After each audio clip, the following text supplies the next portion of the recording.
रत्नागिरी शहरातील आविष्कार या विशेष मुलांच्या शाळेत लोकमान्य मल्टीपर्पज सोसायटी आणि लोककल्पक फाउंडेशन यांच्या वतीने बालदिनाचा कार्यक्रम अत्यंत उत्साहात साजरा करण्यात आला। यावेळी शाळेच्या सौ सविता कामत विद्या मंदिर मधील प्राथमिक गटातील विद्यार्थ्यांचे वाढदिवस साजरे करण्यात आले।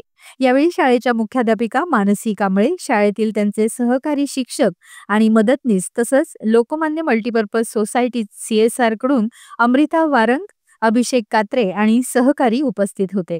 शाळेत दर महिन्याच्या अखेरीस या महिन्यात येणाऱ्या विद्यार्थ्यांचे वाढदिवस साजरे केले जातात।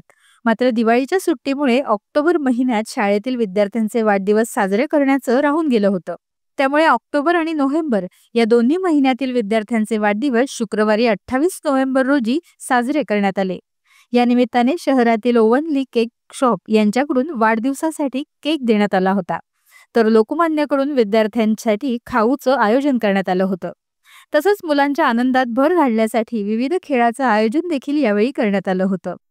या खेळांमध्ये विद्यार्थ्यांसोबत शाळेतील शिक्षक आणि सहकाऱ्यांनीही सहभाग घेतला। खेळांमध्ये विजेत्या विद्यार्थ्यांना या निमित्ताने लोकमान्यकडून बक्षिसं देण्यात आली।